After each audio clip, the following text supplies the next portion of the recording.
તો આણંદમાં સાંસદ દિલીપ પટેલની કારને અકસ્માત નડ્યો છે. ઘરેથી ફેક્ટરીએ જતા કરમસદ પાસે સાંસદને અકસ્માત નડ્યો હતો. બેફામ ડમ્પર ચાલકે કારને ટક્કર મારતા આ અકસ્માત સર્જાયો હતો. જોકે સદનસીબે કોઈ જાનહાનિ થવા પામી નહોતી.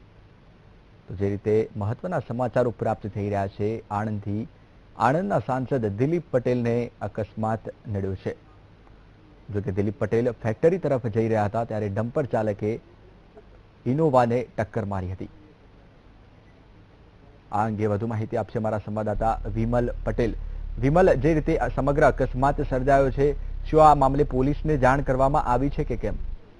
ચોક્કસ જણાવી દઈશ. આજે સવારે રોજના નિત્યક્રમ પ્રમાણે સાંસદ દિલીપ પટેલ પોતાના ઘરેથી નીકળી કરમસદ જીઆઈડી ખાતે આવેલ તેમની ઓફિસે જતા હતા. ત્યાં ગાડીનો અકસ્માત નડ્યો હતો. પૂર ઝડપે આવતા ડમ્પરે તેને ચાલીને હરકતે લીધી હતી. જોકે મહત્વની વાત એ છે કે ત્યાં કોઈને પણ ઈજા પહોંચી નથી.